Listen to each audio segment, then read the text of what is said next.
Nous sommes jeudi 4 janvier 2024. Très belle et sainte année à chacun de nous. Bienvenue dans votre édition accessible aux sourds et aux malentendants grâce à Assis Achimark. Comme chaque fin d'année, le chef de l'État, le président Alassane Ouattara, s'est adressé dimanche soir aux populations.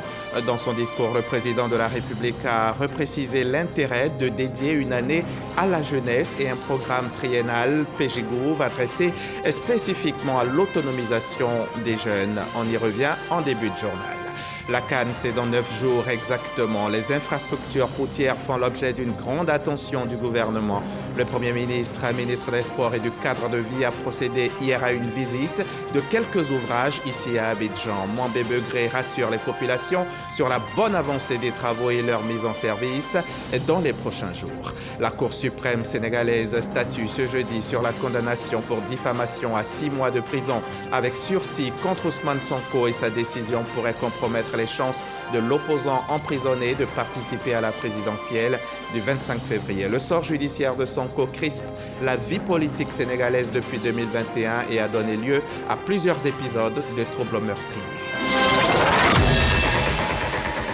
Tout d'abord, cette information en bref est pas en images. Ce jeudi donc, c'est jour de conseil des ministres au palais de la présidence de la République en présence du chef de l'État, le président Alassane Ouattara. Une réunion qui a démarré à 11h ce matin. Nos équipes étaient sur place. Vous aurez droit au compte-rendu complet ce soir dans le 20h. Compte-rendu qui sera l'affaire de notre grand reporter, Viviane Haïma. Le 31 décembre dernier, au soir, le président de la République s'est adressé à la nation. Un discours dans lequel le chef de l'État est revenu sur l'année 2023 qui a été dédiée à la jeunesse et sur le programme triennal PGGouv dont l'objectif est l'autonomisation des jeunes. Le président Alassane Ouattara a également évoqué la nécessité de la formation et le développement de l'économie circulaire eu égard au contexte environnemental actuel. Nous revenons sur ce pan du discours du chef de l'État. C'est un décryptage signé Franck Quadio. À la 6e minute de son discours à la nation, le chef de l'État ouvre les perspectives sociales, focus sur l'année de la jeunesse et rappel du projet en faveur des jeunes. Ce programme a impacté à ce jour plus d'1 million de jeunes hommes et femmes à travers diverses initiatives dont près de 200 000 ont déjà bénéficié d'un appui à l'insertion professionnelle et au financement de leurs projets. Une jeunesse à insérer socialement, mais le socle reste la formation. Avec le lancement des travaux de construction de 14 établissements techniques et professionnels et l'ouverture de l'université de Bandoukou, qui porte désormais à 9 le nombre d'universités fonctionnelles dans notre pays, contre seulement 3 en 2011. Une 10e université verra bientôt le jour à Odiéné. Pour être bien formé, convient-il de rester en meilleure santé? Le vaste projet sanitaire lancé en 2023 se nourrit de 10 infrastructures ultramodernes, en plus des initiatives qui vont accroître la mobilité urbaine. Dans cette perspective, un réseau de bus de transit rapide est en cours de réalisation. Cette dynamique de renforcement des infrastructures socio-économiques se poursuivra en direction des zones rurales. Le chef de l'État a ouvert une belle lucarne sur le volet agricole, certes, mais a aussi pris en compte l'impact des changements climatiques. La réaction du gouvernement, au demeurant, sera pour 2024 la mise en œuvre d'une économie circulaire viable. L'aspect social du discours à la nation l'année écoulée a eu pour point d'orgue la question des fonctionnaires. La dynamique est restée la même. Ainsi, un nouveau statut de la fonction publique a été adopté pour parvenir à une administration publique moderne, performante et plus professionnelle. Ce nouveau statut confère également des droits nouveaux pour nos fonctionnaires, avec notamment l'affirmation du principe de la formation professionnelle continue, l'instauration du congé de paternité et de la visite médicale annuelle des fonctionnaires aux frais de l'État. Le rapport de la Côte d'Ivoire lors de la dernière COP est évocateur. Le pays, l'a rappelé le chef de l'État, s'est illustré pour ses avancées dans l'action climatique. En témoigne la mise en lumière de son rapport climat et développement par la Banque africaine de développement, sans oublier les progrès du pays en termes de crédit carbone. Robert Mambé-Begré annonce l'ouverture la semaine prochaine d'une partie de la Y4, la voie de contournement de la ville d'Abidjan et du 4e pont. Le Premier ministre l'a annoncé après une énième visite de chantier s'effectuer celle-là hier mercredi, ce qui est une satisfaction à l'exigence du chef de l'État qui a tenu à offrir aux populations des facilités en matière de circulation. Les travaux d'infrastructures routières revisités par le Premier ministre à une dizaine de jours du début de la CAN 2023. Première étape, le parcours de la Y4, voie de contournement d'Abidjan, point de départ Riviera, direction Agnaman. Première escale le PK16, ici Robert Begré-Mambé et la délégation ministérielle s'imprègnent de l'avancée des travaux. Cet ouvrage est à l'étape de finition du coffrage. Et aujourd'hui, ils ont mis en place l'établier avec le ferraillage que vous voyez. Il ne reste plus qu'à couler le béton. Et avant la canne, on pourra circuler de la route de Benjerville jusqu'à Ebempe. Donc nous sommes venus constater que le plan de travail qui leur avait été imposé est respecté. Même démarche sur la structure suivante qui présente un achèvement notable des gardes-côtes et du remblai d'accès à l'ouvrage, et ce à la grande satisfaction des riverains. Toujours l'eau là remplie comme ça, on souffle, on passe dans l'eau là, on pleure. Nos petits soeurs, elles sont dans l'eau là comme c'est là cadeau. Présent aussi est venu arranger quoi là pour nous. Présent, que Dieu te bénisse. À Yopougon, étape 2, le 4e pont et la visite du poste à péage, le lieu de faire le bilan. Au niveau de la voie de contournement, dès le vendredi, le dernier pont qui a été construit pourra nous permettre de faire la continuité du trafic entre la route de Benjerville et le stade de Bempe. Mais nous recommandons la prudence parce que le chantier n'est pas encore terminé. Nous allons simplifier la circulation en ouvrant ce tronçon pour permettre aux Ivoiriens qui veulent aller Bempe à partir de Cocodier de Benjerville de pouvoir accéder à Ebempe de façon beaucoup plus rapide. Nous précisons que la voie de contournement ne faisait pas partie des travaux exigés pour la CAN, mais le président de la République a tenu à offrir aux Ivoiriens des facilités en matière de circulation et nous a enjoint de tout mettre en œuvre pour que cette voie soit accessible, ce qui sera fait à partir du milieu de la semaine prochaine. Autre motif d'optimisme, le 4e pont, notamment le tronçon opérant la jonction avec le 2e pont de Yopougon. Sujet problématique quelques jours avant. Ce tronçon, dès le début de la semaine prochaine, sera achevé et on pourra passer du 2e pont de Yopougon au niveau de l'autoroute, rentrer dans Yopougon et reprendre le 4e pont pour aller directement au plateau. Une des préoccupations des usagers, le poste à péage des assurances sont donnés. Le péage que vous voyez ne sera pas fonctionnel immédiatement. Nous allons prendre des mesures de facilitation pour permettre aux Ivoiriens de rallier le plus grand nombre de fois possible le plateau à Djamé, Trècheville, le port d'Abidjan, l'aéroport. Des infrastructures routières opérationnelles au niveau d'Abidjan, les populations riveraines sont invitées à ne pas en coloniser et dégrader les abords. Le message sera répercuté par les collectivités et les autorités de tutelle compétentes. C'était une communion entre élus locaux et population. À Bouaké, dans le Béquet, le maire et le président du conseil régional ont célébré le nouvel an avec un repas qu'ils ont partagé avec leurs administrés. Une rencontre conviviale où le développement de la région était au centre des échanges. Témoignage, Williams Kakou, Coronasso.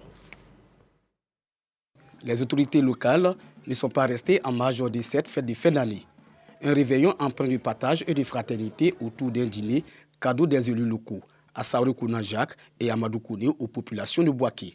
Occasion pour le président du conseil régional de Bouaké d'adresser ses vœux tout en mettant cette nouvelle année sous le sceau du développement et la création d'un meilleur cadre de vie pour les populations de Gbeke. Nous avons un conseil régional bien constitué qui se réunit régulièrement et qui a un programme triennal qui vise à apporter le bien-être à nos parents.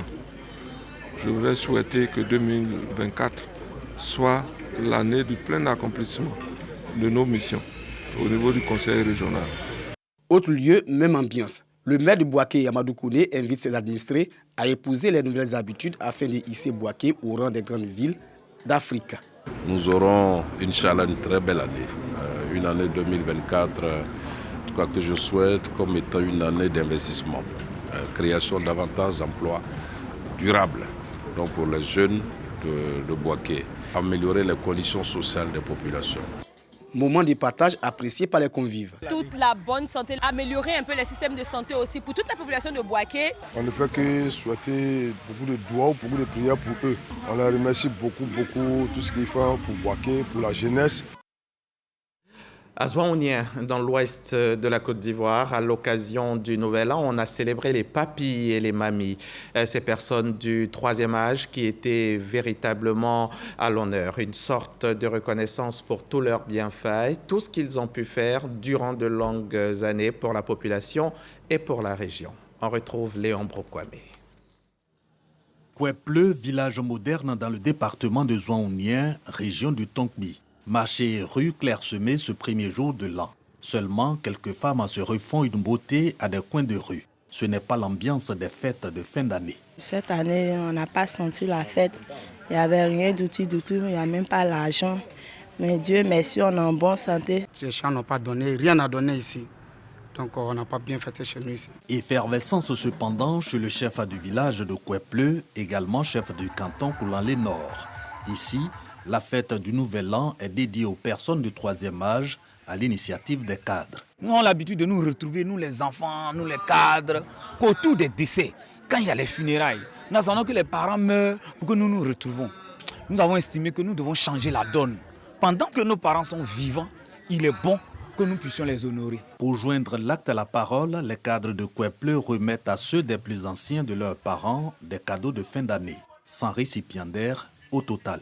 Mes enfants, de me honorer publiquement avec mes parents, ma femme. Merci beaucoup. Je suis content. J'aime comme ça. Vraiment, on remercie le bon Dieu. On remercie Dieu. Que Dieu les bénisse abondamment.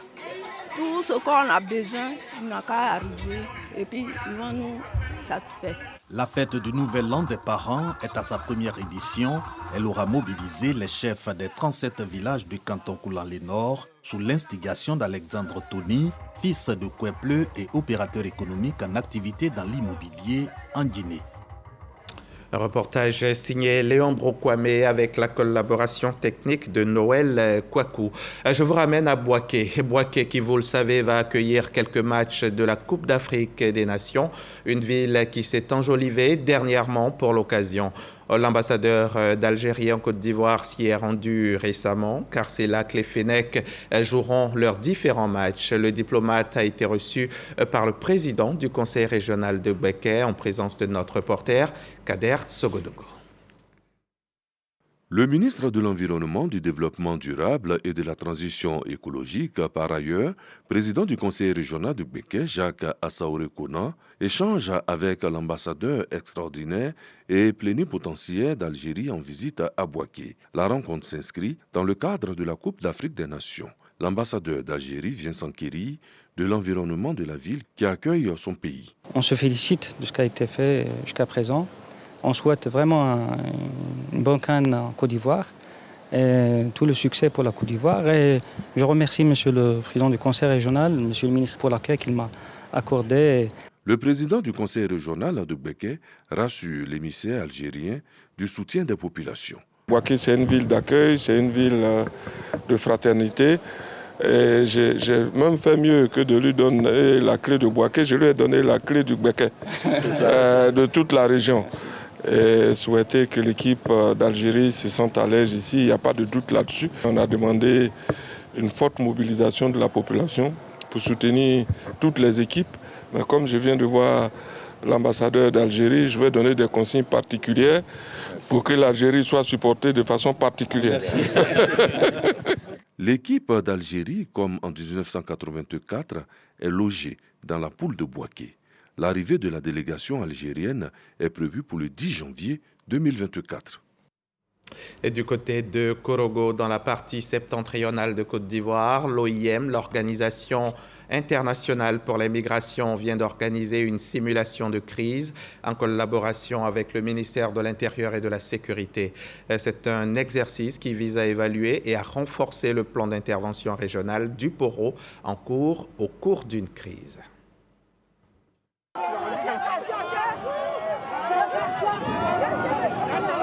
Le scénario, un conflit dans le sud du pays voisin, provoque la fuite de ses ressortissants vers le nord de la Côte d'Ivoire, précisément à Foro, dans le département de Korogo. Les autorités sont aussitôt alertées. C'est un exercice de simulation des crises en conditions réelles, dit CIMEX. Ils ont dit qu'ils ont été attaqués dans leur village. Et le chef m'a demandé d'appeler monsieur le sous-préfet de Tioro pour lui donner l'information. Ce que j'ai fait. Il m'a dit qu'il allait contacter monsieur le préfet des régions. Après l'alerte, l'arrivée des premiers officiers pour l'évaluation de la situation. Puis, la mise en œuvre de l'intervention chapeautée par les autorités de la cellule des crises. Humanitaires, pompiers, forces de défense et de sécurité entrent en action. Comme nous savons qu'il a été question d'une attaque, nous avons mis un dispositif de sécurité orienté surtout renforcé vers là où l'action s'est passée pour couper toute velléité de poursuite des victimes et notre ceinture à l'extérieur au plus loin pour éviter toute surprise. La priorité, prendre en charge blessés, malades, enfants et personnes vulnérables. On a parmi eux 20 victimes, dont malheureusement 2 décès. Pour l'heure, c'est le bilan provisoire. Donc avec le SAMU et la Croix-Rouge, nous essayons de circonscrire. L'exercice est supervisé par les spécialistes en matière de sécurité en vue de leur contribution. L'exercice a été assez bien exécuté par les forces de défense et de sécurité avec quelques insuffisances qu'on aura donc à corriger éventuellement pour parfaire donc l'exercice. Cet exercice de simulation de crise est organisé dans le cadre du projet Renforcer les frontières nord de la Côte d'Ivoire, du Ghana et du Togo. Il est mis en œuvre par l'Organisation internationale pour la migration, OIM, en collaboration avec le ministère de l'Intérieur et de la Sécurité. Il vise à tester, évaluer et renforcer le plan d'intervention régional du Poro. Cet exercice s'inscrit dans une approche de gestion humanitaire des frontières qui est développée par l'OIM, qui vise à orienter et donner les différentes étapes avant, pendant et après une crise aux frontières. Le processus prend fin avec la prise en charge des victimes par les autorités dans un camp d'accueil provisoire. C'est une façon également de rassurer nos populations pour leur dire qu'en cas de survenance d'une crise de quelque nature que ce soit, le gouvernement est là au niveau local, représenté par le préfet et toutes les composantes, notamment les forces de défense et de sécurité et toutes les forces communautaires pour pouvoir leur apporter en temps réel l'appui nécessaire de façon efficace pour qu'on puisse les prendre en charge. Cet exercice de simulation de crise en conditions réelles, dit CIMEX, a été possible grâce au financement des États-Unis. Il faut encore préciser qu'il s'agissait bien d'un exercice, une simulation en cas de crise. Un reportage signé Ami Sissoko, notre correspondante dans toute la zone nord de Côte d'Ivoire. De la sécurité à la santé, les populations de Nguinou, département de Bongouanou, reçoivent un joli cadeau de Nouvel An. Un cadeau absolument qui leur a tant fait plaisir, un cadeau inouï, inespéré. C'est une ambulance entièrement équipée pour le centre de santé du village qui a été remis par le député d'Ara en présence des cadres de Moronou et de notre reporter Léon Broukwame. Nguinou, village de plus de 8000 habitants situé à moins de 10 km de Bongouanou, son chef-lieu de département dans la région du Moronou. D'ici, les urgences médicales sont référées aux centres de santé les plus équipés à moto ou dans des véhicules de fortune depuis 2 ans. Un calvaire auquel vient mettre fin cette ambulance, la toute première de Nguinou. C'est un don du député d'Ara. Nous avons eu le privilège de conduire une forte délégation à votre domicile. Nous avons égrené quelques doléances. Séance tenante, vous avez promis le don d'une ambulance. Cela va permettre de prendre efficacement et rapidement aux urgences médicales. Vous avez aussi exprimé le souhait de voir votre route construite. À ce niveau, je voudrais vous rassurer qu'avec la prise en main de ces dossiers par notre leader, M. Wendell Tofil, proche collaborateur du chef de l'État, l'espoir est permis. Répondre aux urgences médicales, destination de cette ambulance dont l'inspecteur général d'État, Théophile Awandoli, appelle à prendre le plus grand soin. Elle pourrait servir toute la région, toujours selon ce cadre du Moronou. L'ambulance de Nguinou est la 3e offerte l'an dernier par le député Nguessan Aoundjan à la région du Moronou, après celle de Brouatakro et Kreigbe, 2 villages dans le département d'Ara. Et pendant ce temps, ici à Abidjan, le Centre national de transfusion sanguine rendait hommage à ces agents qui font valoir leur droit à la retraite. Une cérémonie à laquelle ont pu assister plusieurs émissaires du ministère de la Santé, de l'Hygiène publique et de la couverture maladie universelle. Ambiance bon enfant au sein du CNTS, le Centre national de transfusion sanguine. À l'occasion de cette cérémonie en l'honneur des travailleurs du centre faisant valoir leur droit à la retraite.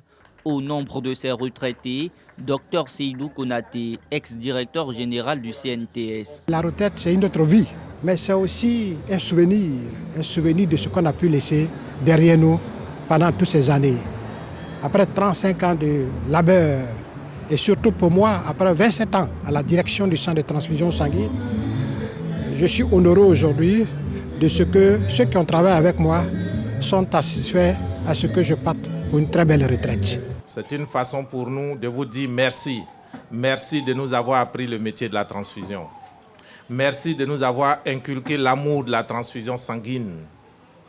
Vous nous avez donné une vision, vous avez tracé les sillons. Nous espérons pouvoir marcher dans vos pas. Nous espérons maintenir votre œuvre, à défaut de faire plus. Au nom du gouvernement ivoirien, la tutelle traduit sa reconnaissance à tous ces désormais ex-travailleurs du CNTS après tant d'années de service et de loyauté. Cette cérémonie est une cérémonie de reconnaissance pour les actions que les acteurs du système de santé ont menées. Le ministre souhaite dire bonne retraite à ceux qui partent. Ce sont au total 25 retraités honorés, dont 10 agents du PEPFAR, structure partenaire au Centre national de transfusion sanguine. Ils sont tous repartis avec des présents et des attestations de reconnaissance. Un reportage signé Serge Pacom, Didi, Khalil Diomandé et Ngata Kwame. Dans le cadre de leur autonomisation, les femmes de Séguetiela, sous-préfecture de Niofouin. Niofouin, c'est dans la région du Poro. Les femmes là-bas ont donc reçu, en ce début d'année, du matériel agricole dans le but d'améliorer leur production. Et vous allez le voir, elles en sont absolument heureuses. Kader Sogodogo. Une femme qui jouit d'une autonomie financière est un avantage pour la famille. Dans les champs, le commerce et divers autres secteurs, les femmes sont actives pour soutenir la famille.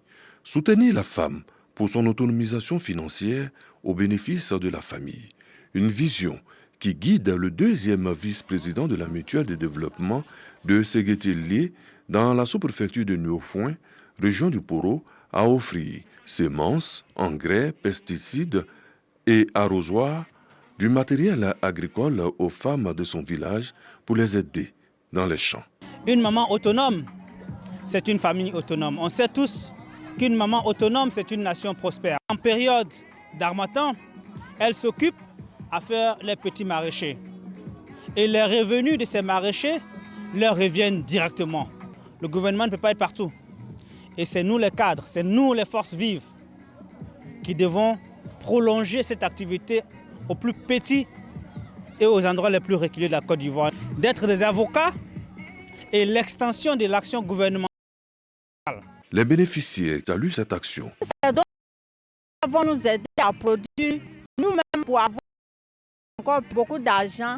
Ces matériels aussi seront là à côté de nous pendant beaucoup d'années pour pouvoir produire beaucoup de choses. Vraiment, je fais la bénédiction aux donateurs. Danse et autres manifestations de joie des femmes à Séguétélé étaient au rendez-vous à cette cérémonie de la solidarité. À quelques centaines de kilomètres de Niofouin, ici à Beaunois dans le sud de Comoé, l'autonomisation des jeunes hommes et femmes est aussi une préoccupation majeure, d'où la mise sur pied d'un réseau des acteurs de développement de Beaunois. C'est le RADEBO et le réseau vient de lancer ses activités en mettant un fonds à la disposition de ces jeunes-là pour le financement de leurs différents projets. Depuis Beaunois, le reportage de Walter Amadou Ouattara. Foyer des jeunes de Beaunois, localité située à une soixantaine de kilomètres d'Abidjan. 40 personnes reçoivent des bons de permis de conduire. Le permis de conduire pour un jeune est déjà le premier diplôme qui peut éventuellement aider en tant que chauffeur avec beaucoup de reconnaissance que je dis merci à M. Teki Marino pour cette initiative qu'il met en place pour permettre aux jeunes de vraiment avoir de quoi s'occuper. En plus de ces bons de permis de conduire, 10 assurances médicales et autant de cartes d'assistance médicale à domicile sont offertes aux seniors. Est mis à disposition un fonds de 5 millions de francs CFA pour les jeunes et les femmes sous forme de prêts destinés au développement de leurs activités déjà en cours d'exécution. Des actions à l'actif du réseau des acteurs de développement de Beaunois, RADEBO. Et donc le RADEBO, en octroyant des prêts à des femmes et à des hommes, leur donne la possibilité ainsi de développer leur activité parce que le manque de moyens est un frein. Et nous visons avec le RADEBO rendre chaque jeune et chaque femme de cette belle cité-là à être autonome. Sous l'impulsion de son président Marino Teki, le RADEBO apporte ainsi sa contribution au bien-être des populations dans le cadre du programme Côte d'Ivoire solidaire. La COMNATA LPC, c'est la Commission nationale de lutte contre la prolifération et la circulation illicite des armes légères et de petit calibre. Elle vient d'effectuer à Abidjan Cocody son traditionnel atelier annuel afin de dresser le bilan de l'année écoulée et élaborer un plan de travail pour 2024 qui démarre. Précision à Midiara Souba, Jean-Marc Djadji et Arnaud Kofi. La Commission nationale de lutte contre la prolifération et la circulation illicite des armes légères et de petit calibre présente ses activités réalisées et les résultats obtenus au cours de l'année 2023. Elle a également procédé à l'élaboration du projet du plan de travail annuel pour l'année 2024. Si aujourd'hui vous voyez que la violence armée sous toutes ses formes, c'est-à-dire en termes d'agression à main armée, se réduit, mais il a fallu que nous puissions récupérer beaucoup d'armes, que nous puissions les détruire, que nous puissions éviter leur recyclage. Ça, c'est une contribution, mais il n'y a pas que ça. Nous avons fait beaucoup de campagnes de sensibilisation. Après avoir pris part à plusieurs activités de la Commission, la société civile juge plutôt satisfaisant le bilan et fait des propositions.